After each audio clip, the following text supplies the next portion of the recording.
Mi papá, David, trabajaba como conductor de tren, y mi mamá, Sara, era secretaria en una oficina. Ya tenían a mi hermano, Michael, su orgullo y alegría, quien tenía 5 años cuando mamá se enteró de que estaba embarazada de mí. Lo descubrió tarde, cuando ya me estaba mudando a su vientre. Ella y papá no querían otro hijo. Decían que con uno era suficiente y hasta hablaron de deshacerse de mí. Escuché a mamá contándole la historia a papá una noche, cuando yo tenía como 6 años. Debía ser la 100ª vez que la contaba, que los malditos doctores dijeron que sería riesgoso para su salud deshacerse de mí y que no les quedó otra opción. Resulté ser un niño enfermizo, siempre luchando contra alguna enfermedad, resfriados, gripe, infecciones de oído, lo que fuera. Mamá tuvo que faltar tanto al trabajo para cuidarme que, al final, perdió su empleo. Recuerdo el día en que la despidieron. Llegó a casa, me miró con un desprecio tan grande y me dijo, bueno, Amber, espero que ahora estés feliz. En esos primeros años, el único lugar donde me sentía querida era con mi abuela, la mamá de mi papá, mientras que mamá casi no me tocaba cuando estaba enferma.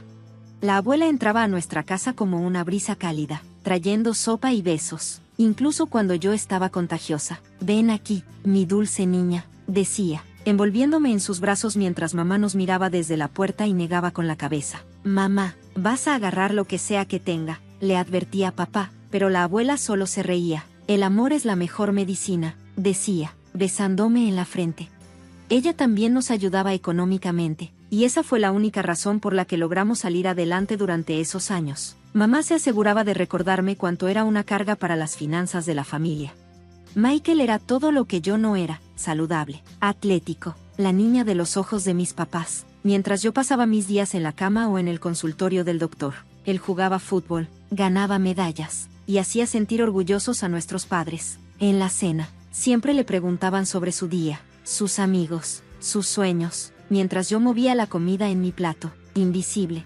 Y luego, como por arte de magia, cuando cumplí 8 años, mi salud mejoró. Fue como si mi cuerpo finalmente decidiera cooperar, ya no más enfermedades constantes. Ya no perdía días de escuela ni tenía visitas constantes al médico, y mamá pudo regresar a trabajar, aunque su carrera nunca volvió a ser lo que había sido antes. Finalmente, cuando logré pasar mi primer mes sin enfermarme, mamá dijo, tal vez ahora podamos tener algo de normalidad por aquí, pero con el tiempo entendí que normalidad no significaba lo que yo esperaba. Solo quería decir que ahora estaba lo suficientemente sana como para desaparecer en el fondo de nuestro retrato familiar, convertida en una sombra detrás del niño dorado, que era mi hermano. La abuela seguía apoyando a papá y a nuestra familia, asegurándose de que tuviéramos todo lo necesario, pero su verdadero amor lo demostró cuando creó fondos para la educación de Michael y para mí. La educación es la clave de todo en la vida, nos decía cada fin de semana cuando la visitábamos. Sus ojos brillaban al hablar de nuestro futuro. Con una buena educación, pueden lograr cualquier cosa que sueñen. Pasé mucho tiempo en casa de la abuela, no porque mis padres quisieran que conviviera con ella, sino porque querían tener tiempo a solas con Michael. Se volvió tan rutina que siempre tenía un cepillo de dientes y pijama en casa de la abuela. ¿Tus papás llevarán a Michael a su torneo de fútbol este fin de semana?, decía la abuela, intentando ocultar la tristeza en su voz. Tendremos un fin de semana de chicas, solo tú y yo. Recuerdo un sábado en particular cuando estaba viendo televisión en su casa. Mamá había llamado para decir que llegarían tarde a recogerme porque el partido de basquetbol de Michael se fue a tiempo extra. Ganaron, dijo la abuela después de colgar el teléfono. Tu hermano anotó los puntos ganadores. Qué bueno, murmuré, ya acostumbrada a escuchar sobre los logros de Michael. ¿Qué te gustaría hacer, cariño?, me preguntó la abuela, sentándose a mi lado. Nunca hablas de tus intereses. Fue en ese momento que me derrumbé y le conté sobre las clases de patinaje sobre hielo a las que llevaba tiempo rogándole a mamá y a papá que me dejaran ir.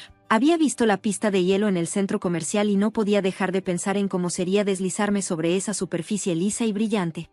Mamá dijo que no podían pagarlo. Le expliqué a la abuela mientras jugaba con un hilo suelto en mi manga, pero apenas la semana pasada pagaron el nuevo equipo de fútbol y los zapatos de basquetbol de Michael. Unos días después, reuní el valor para preguntarle sobre las clases de canto. Había un coro en la escuela y la maestra me dijo que tenía una linda voz. Cariño, gastamos todo nuestro dinero extra en las actividades de tu hermano, dijo mamá sin siquiera levantar la vista de su teléfono. Él realmente muestra potencial en los deportes. Necesitamos invertir en su futuro. Pero la abuela creó fondos de educación para los dos, le insistí. ¿No podríamos usar algo de eso? Papá intervino, y con voz firme dijo, ese dinero es para la universidad. Amber, Michael necesita estas actividades para sus solicitudes universitarias. ¿Entiendes? La verdad, no entendía. No entendía por qué Michael podía probar todo lo que quería, fútbol, básquetbol, natación, atletismo, mientras yo me quedaba al margen. Tampoco entendía por qué iban a todos sus juegos, pero nunca me preguntaban qué quería yo. Tal vez quisiera hacerlo, pero no entendía por qué ser su primogénito lo hacía tan especial y a mí tan olvidable. Ese patrón continuó durante la primaria y la secundaria. Cada vez que podían elegir entre las actividades de Michael y cualquier cosa que yo quisiera hacer, Michael siempre ganaba. Me sentaba en las gradas animando sus juegos y mis padres publicaban momentos de orgullo en las redes sociales mientras yo hacía mi tarea sola en casa de la abuela. Cuando Michael fue aceptado en la universidad más cara del estado, nuestros padres no podían estar más orgullosos. Ni siquiera se molestaron en preguntarme. Dijeron que, después de todo, estábamos hablando del futuro de su hijo. Somos muy afortunados de tener un niño tan brillante, dijo mamá efusivamente durante su fiesta de despedida. Él va a hacer cosas increíbles. Yo me quedé en una esquina sosteniendo un plato de pastel que no quería comer, viéndolos adularlo. Papá tenía su brazo alrededor de los hombros de Michael, a ambos sonriendo, mientras mamá tomaba fotos para Facebook. Luego venían las visitas cada 2 fines de semana, como un reloj. Hacían las maletas. Yo manejé 6 horas para ir a verlos. Nunca me invitaron. Así que me quedaba en casa de la abuela, mirando mi teléfono y viendo sus aventuras de fin de semana en las redes sociales, foto tras foto, video tras video. Mamá, papá y Michael en restaurantes, en partidos de fútbol, explorando la ciudad juntos. Se veían tan felices, como una familia perfecta de 3. Los subtítulos fueron lo que más dolió. El fin de semana con nuestro orgullo y alegría. El mejor hijo que jamás hayamos tenido. Creando recuerdos. La luz de nuestras vidas. Tiempo en familia. Nuestra única esperanza para el futuro. Finalmente, después de meses de esto, ya no podían soportarlo más. Estaban empacando para otro viaje de fin de semana para ver a Michael cuando los enfrenté. ¿Por qué fingen que no existo? Pregunté con la voz temblorosa. Nunca me mencionan en sus publicaciones. Nunca me llevan con ustedes. Es como si desearan que no estuviera aquí. Mamá apenas levantó la vista de su maleta. Ahí vas de nuevo, siempre quejándote. No me quejo. Solo deberías estar agradecida de que incluso estés aquí, me interrumpió con su voz aguda. ¿O te olvidaste de mí? Las palabras me golpearon como una bofetada. Papá se quedó allí, mirando su teléfono, como si mamá no hubiera dicho algo increíblemente cruel a su hija. Fue entonces cuando finalmente entendí que todos esos años había estado tratando de encontrar algo más profundo. La explicación de por qué me trataron de esa manera tal vez era que estaban estresados por el dinero, o abrumados con 2 hijos. Tal vez simplemente no sabían cómo mostrar amor por ambos niños por igual, pero no. Era mucho más simple que eso, simplemente no les agradaba. No me querían, nunca me quisieron y nunca me quisieron. Yo era el niño que se vieron obligados a tener, el que arruinó su familia perfecta de 3, el error con el que tuvieron que vivir. Me quedé parado allí, en nuestra sala, mirándolos hacer las maletas para otro fin de semana con su único hijo, porque así es como lo veían. Sentí que algo dentro de mí se rompía, pero no fue el dolor desgarrador que esperaba, fue como una cadena rompiéndose, liberándome de la desesperada necesidad de ganarme su amor. El cumpleaños número 20 de Michael fue una gran producción, como todo lo demás en su vida. Mamá y papá no solo manejaron hasta su ciudad universitaria, sino que también acordaron traer a sus mejores amigos de la secundaria. Alquilaron un restaurante completo y planearon una gran fiesta sorpresa. Ese fin de semana en casa de la abuela, mamá me informó, sin siquiera fingir que era una pregunta, estaremos demasiado ocupados con los arreglos de la fiesta. Vi cómo todo se desarrollaba a través de la transmisión en vivo en Instagram. Mamá estaba haciendo su cobertura habitual en las redes sociales, asegurándose de capturar cada momento, la cara de sorpresa de Michael cuando entró al restaurante, los aplausos de sus amigos de la universidad, el emotivo discurso que dio papá sobre su único hijo y lo orgulloso que se sentía todos los días. Pero esta vez algo fue diferente. Mientras me sentaba en el sofá de la abuela y lo miraba todo en mi teléfono, el dolor familiar en mi pecho ya no estaba. ¿Te gustaría que lo apagara?, preguntó la abuela al notar que estaba viendo la transmisión. No, respondí, sorprendiendo a ambos. En realidad estoy bien. Llegué a un punto en que el dolor de ser olvidada se había vuelto más tolerable. Aún tenía a mi abuela, quien me mostró cómo se sentía el verdadero amor. Ella no necesitaba publicaciones en las redes sociales para demostrar que se preocupaba por mí. simplemente lo hicieron. 2 años después, cuando yo tenía 17, Michael se graduó de la universidad y me dio la gran noticia de que se iba a casar. Su futura esposa, Patricia, tenía 35 años. Era divorciada y tenía 2 hijos propios. Ella también estaba cargada. ¿Puedes creer nuestra suerte?, chilló mamá durante la cena la noche en que Michael trajo a Patricia. Nuestro hijo encontró a una mujer establecida. ¡Qué maravillosa! Patricia se sentó en nuestra mesa del comedor, llena de ropa y joyas de diseñador, mientras sus 2 hijos jugaban en costosas tabletas. Michael la miró como si hubiera ganado la lotería. En los ojos de nuestros padres, él era el afortunado. Vamos a ofrecerles la boda más increíble, declaró papá, mirando su teléfono. Nada más que lo mejor para nuestro hijo y su nueva familia. Los planes se volvieron más extravagantes cada día: un lugar premium, catering gourmet, banda en vivo, esculturas de hielo, todo. Los costos seguían subiendo más y más. Una noche, después de escucharlos hablar sobre volar a algún chef famoso para la boda, finalmente hice la pregunta que me había estado molestando. ¿De dónde sacan todo este dinero?, pregunté durante la cena. Esto debe costar una fortuna. Mamá y papá intercambiaron una mirada que no pude entender. Eso no es de tu incumbencia, dijo mamá, con desdén, agitando su mano como si estuviera ahuyentando una mosca molesta. Lo importante es darle una buena impresión a Patricia. Esta boda tiene que ser perfecta. Miré mi plato, y ese viejo sentimiento familiar de ser una extraña en mi propia familia me invadió de nuevo. Pero esta vez había algo más, también una persistente sospecha de que estaban ocultando algo. Fue repentino. Estaba inmersa en mi preparación para el examen cuando mamá me llamó. Su voz temblaba cuando me dijo que papá había tenido un accidente de tren. A pesar de eso, mi estómago se hundió. Todo él seguía siendo mi padre. Los pasillos del hospital estaban inquietantemente silenciosos cuando llegué. Encontré la habitación de papá fácilmente. Mamá ya estaba allí, rondando junto a su cama. Papá estaba despierto, apoyado contra almohadas blancas. Su cara estaba magullada, pero no demasiado dañada. Sus ojos estaban fijos en la pantalla del teléfono, desplazándose con el pulgar. «Hola, papá», dije en voz baja. Apenas levantó la vista. «¿Michael llamó?», le preguntó mamá, ignorando por completo mi presencia. «Aún no, cariño», respondió mamá. «Estoy segura de que lo hará pronto».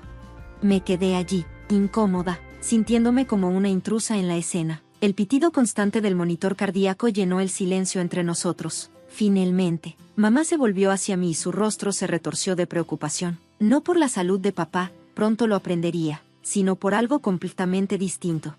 «Tu padre cometió un error», dijo sin rodeos. «Violó algunos protocolos de seguridad en el trabajo, negándose a cubrir sus gastos médicos o pagar cualquier compensación». Papá se removió incómodo en su cama, todavía mirando su teléfono. «Necesitamos dinero para su tratamiento», continuó mamá. «Mucho dinero». Sin pensar, solté. «¿Qué pasa con mi fondo de educación? El que la abuela creó, ¿podemos usarlo? La salud de papá es más importante que la universidad». Esperaba gratitud o al menos el reconocimiento de mi oferta. En su lugar, mamá dejó escapar una risa amarga y aguda que me hizo estremecer. «Oh, Amber», dijo sacudiendo la cabeza. «Ese dinero se acabó hace mucho. Lo usamos para la boda de Michael. Necesitábamos impresionar a la familia de Patricia». Las palabras me golpearon como un golpe físico. Me quedé allí, tratando de procesar lo que estaba escuchando. Habían tomado mi fondo de educación y lo gastaron en la boda de Michael. Y ahora necesitas conseguir un trabajo. Después de graduarme, mamá declaró, pide un préstamo. Tu padre necesita este tratamiento y tú necesitas ayudar a pagarlo. Las luces fluorescentes zumbaban en lo alto mientras miraba a mis padres. Esas personas que se suponía debían amarme y protegerme. En esa habitación esterilizada del hospital, rodeada por el olor a desinfectante y decepción, finalmente entendí el alcance total de su traición. «¿Cómo pudiste gastar el dinero de mi educación?», exigí, elevando mi voz a pesar del entorno hospitalario. «No era tuyo para gastar. La abuela te lo dio específicamente para mi futuro». La cara de mamá se endureció, mostrando esa mirada familiar de desprecio que había visto tantas veces antes. Pero esta vez, en lugar de alejarme, me mantuve firme. «No tienes derecho a exigirnos respuestas». Ella no respondió nada. «Deberías estar agradecida de estar viva para hacer preguntas. ¿O has olvidado que querías abortarte?». Las palabras flotaban en el aire como veneno. Los había escuchado usar mi casi aborto en mi contra innumerables veces antes. Pero esta vez fue diferente. Esta vez habían cruzado una línea que no podía ser. Sin cruzar, pasé corriendo por la estación de enfermeras, por los pasillos estériles, a través de las puertas automáticas y entré al estacionamiento. Mis manos temblaban tanto que apenas podía sacar mi teléfono de mi bolsillo. Entre lágrimas, logré marcar el número de la abuela. Cariño, llegó su cálida voz. ¿Qué pasa? Todo se derramó rápidamente, el accidente, el tratamiento de papá, mi fondo de educación robado, las crueles palabras de mamá. Mientras hablaba, mi voz seguía quebrándose, pero la abuela escuchó pacientemente cada palabra. Cuando terminé, hubo un momento de silencio antes de que ella hablara. Su voz, firme y con determinación, nunca había sonado así antes. Empaca tus cosas, dijo con firmeza, todas. Te mudarás conmigo ahora mismo. Lo siento mucho, no intervine antes. Manejé a casa en un día, saqué mis maletas y comencé a tirar todo lo que tenía, ropa, libros, los pocos momentos preciosos que había acumulado a lo largo de los años. Estaba a mitad de vaciar mi cómoda cuando escuché el portazo de la puerta principal. ¿Qué crees que estás haciendo? La voz de mamá atravesó la habitación como un cuchillo. No dejé de hacer las maletas. Me voy a vivir con la abuela. Ay, no, no lo harás, dijo, interponiéndose entre mi maleta y yo. Tu padre necesita que alguien lo cuide en el hospital. Estoy agotada de todo esto. Necesitas dar un paso adelante y hacer tu parte. Me reí con un sonido hueco y amargo que me sorprendió incluso a mí. ¿Mi parte? Michael es tu precioso niño dorado. ¿Por qué no está aquí ayudando? ¿Dónde está tu hijo perfecto ahora? La cara de mamá se arrugó ligeramente y, por primera vez, vi algo más que ira en sus ojos, miedo. Michael no puede ayudar en este momento, admitió, hundiéndose en mi cama. Las cosas no están bien con Patricia. Ella no le da dinero. Solo lo exhibe en fiestas como si fuera un marido trofeo. Ahora respiró temblorosamente. Ahora está amenazando con echarlo. Él no tiene otro lugar a donde ir. Tendrá que volver a casa hasta que encuentre un trabajo. Un trabajo del que no pude evitar burlarme. Michael nunca trabajó un día en su vida. ¿Cuánto tiempo crees que tomará? Por eso te conocemos. Mamá dijo que su voz adoptó ese tono manipulador. Lo sabía también. Tu padre necesita tratamiento. Ahora no podemos esperar a que Michael encuentre trabajo. ¿Necesitas ayudarnos?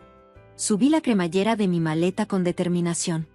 No, ya terminé. Robaste mi fondo de educación. Me has tratado como basura toda mi vida. No voy a pedir préstamos para corregir tus errores. No voy a dejar mi vida en espera para cuidar del padre que nunca se preocupó por mí. Ya terminé. Amber, no puedes mirarme. Agarré mis maletas. Pasé junto a su figura congelada y me dirigí a la puerta. En el umbral, me volví una última vez. Intenta pedirle ayuda a tu único hijo. Estoy seguro de que se dará cuenta de algo. El viaje a la casa de la abuela fue borroso, pero con cada milla me sentí más ligero. Cuando entré en su camino de entrada, estaba llorando de nuevo, pero esta vez fueron lágrimas de alivio.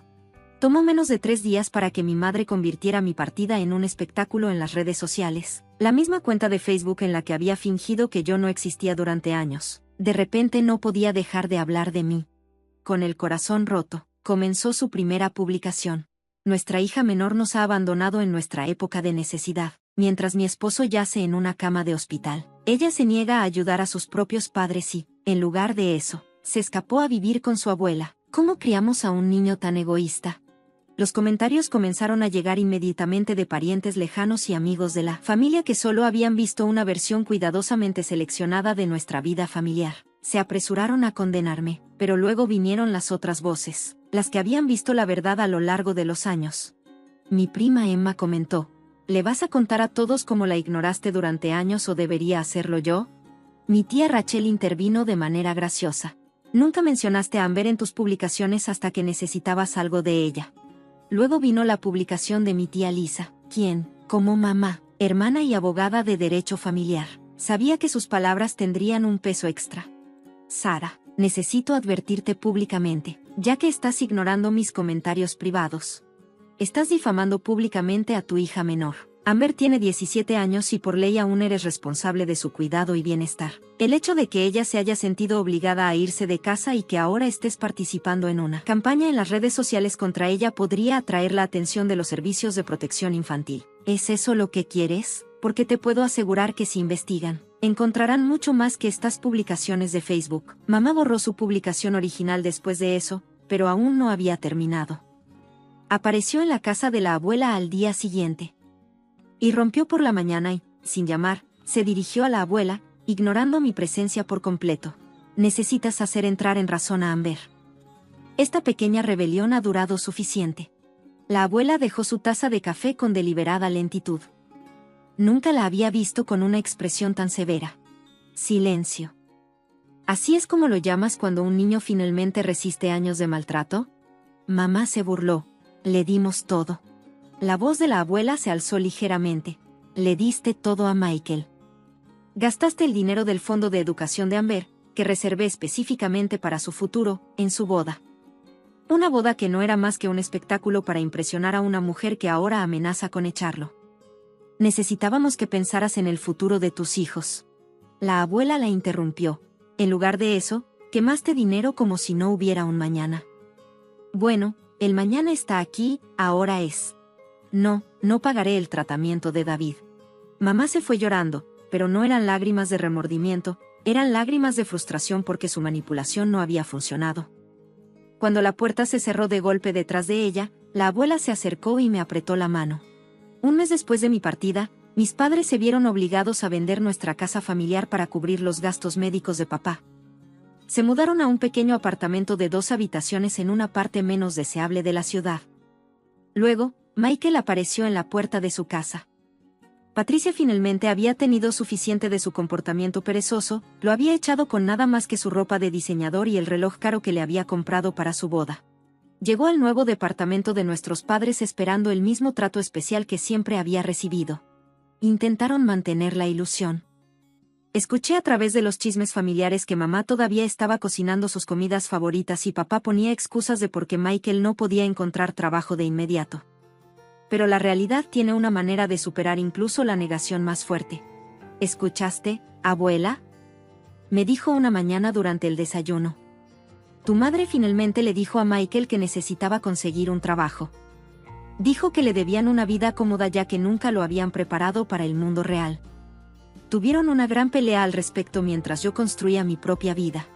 Me gradué de la escuela secundaria con buenas calificaciones, aunque mis padres no se dieron cuenta. La abuela me ayudó a inscribirme en el programa de contabilidad de los colegios comunitarios locales.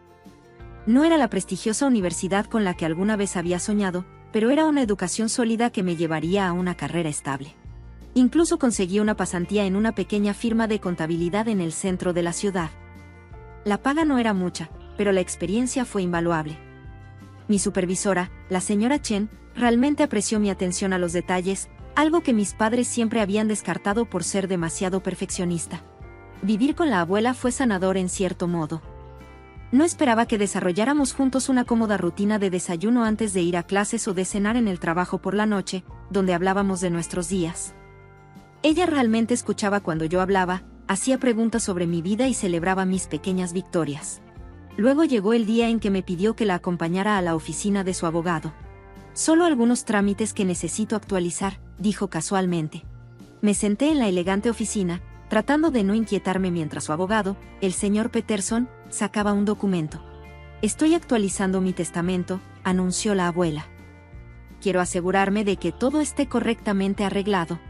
Mi corazón se detuvo cuando el señor Peterson comenzó a leer. La abuela me estaba dejando todo a mí, la casa, sus ahorros, incluso su colección de joyas antiguas. ¿Estás seguro?, susurré cuando salimos de la oficina. ¿Qué pasa con papá y Michael? La abuela tomó mi mano. Tu padre y tu hermano te han quitado suficiente. No dejaré que tomen nada más. Este es tu futuro que estoy protegiendo ahora. La abracé fuerte, luchando por contener las lágrimas. No les diré lo que prometí, dije. Ella sonrió. Déjalos descubrir su propio futuro. Por primera vez esa noche, mientras estaba acostado en la cama en lo que se había convertido en mi habitación, realmente mi habitación, no solo un espacio que ocupaba en la casa de otra persona, pensé en cómo había cambiado la vida. Mis padres y Michael estaban luchando en su pequeño apartamento, peleando por dinero. Mamá había dejado de publicar en las redes sociales por completo. Papá había vuelto al trabajo, pero fue degradado a un trabajo de escritorio. Y yo estaba prosperando. Tenía una abuela que me amaba y un futuro que estaba construyendo para mí. Por primera vez en mi vida, sentí que realmente era deseado. A veces, La familia en la que naces no es la familia con la que debes quedarte. A veces, lo mejor que puedes hacer es alejarte y construir algo nuevo, algo mejor.